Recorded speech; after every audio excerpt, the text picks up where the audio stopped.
ಸೊಗಲದಲ್ಲಿ ದೇಗುಲದ ದರ್ಶನ ಮಾಡಿ ಇತ್ತ ಬಂದರೆ ನಿಮಗೆ ಜಿಂಕೆವನ ಸಿಗುತ್ತೆ. ಜಿಂಕೆವನದಿಂದ ಮುಂದೆ ಬಂದರೆ ಸಿಗುವಂಥದ್ದು ಒಂದು ಸಣ್ಣ ಗವಿ. ಆ ಗವಿಯೊಳಗೆ ಕೂಡ ಬಹಳ ವಿಶೇಷತೆಗಳು ಅಡಗಿವೆಯಂತೆ. ಬರುವಂಥವರಿಗೆ ಇದೊಂದು ರೀತಿಯ ಆಕರ್ಷಣೆ ಕೂಡ ಹೌದು. ಬನ್ನಿ ಆ ಗವಿಯೊಳಗೆ ಹೋಗಿ ಬರೋಣ, ಏನಿದೆ ಅಂತ ನೋಡ್ಕೊಂಡು ಬರೋಣ.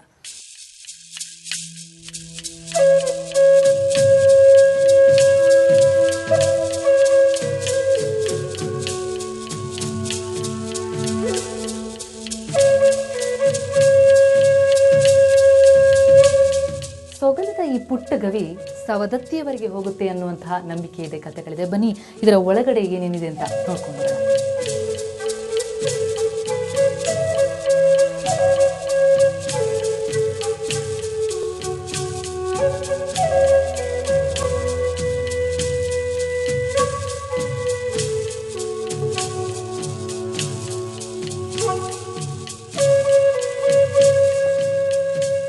ಈ ಗುಹೆಯ ಸುತ್ತಲಿನ ಬೆಟ್ಟಗಳಲ್ಲಿ ಹಲವಾರು ಜನ ಸಾಧು ಸಿದ್ಧರು ತಪಸ್ಸನ್ನು ಆಚರಿಸಿದ್ರಂತೆ.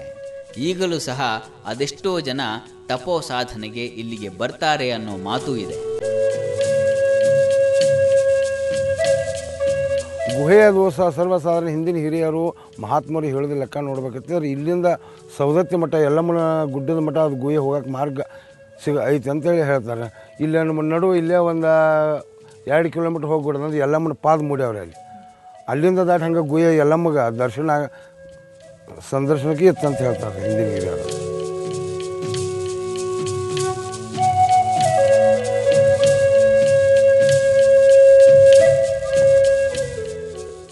ಇಲ್ಲಿ ಮಾಧವಾನಂದಾಜಿಯವರ ಸಮಾಧಿ ಇದೆ.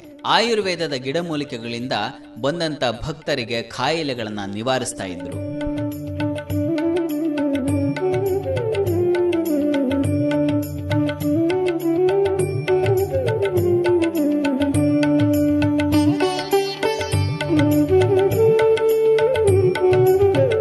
ಸುಂದರವಾದಂತಹ ಜಿಂಕೆಗಳೊಂದಿಗೆ ಕಾಲವನ್ನು ಕಳೆಯುವಂತಹ ಅವಕಾಶ ಸಿಗುವಂಥದ್ದು ಸೊಗಲದ ವಿಶೇಷವಾದಂತಹ ಆಕರ್ಷಣೆ. ಸೊಗಲದಲ್ಲಿ ಈ ರೀತಿ ಒಂದು ಜಿಂಕೆಯ ವನವೇ ಇದೆ. ದೇವರ ದರ್ಶನ ಜೊತೆಗೆ ಜಿಂಕೆಯ ದರ್ಶನ, ಇದು ಇಲ್ಲಿಗೆ ಬರುವಂತಹ ಪ್ರವಾಸಿಗರಿಗೆ, ಭಕ್ತಾದಿಗಳಿಗೆ ಒಂದು ವಿಶೇಷವಾದಂತಹ ಆಕರ್ಷಣೆ.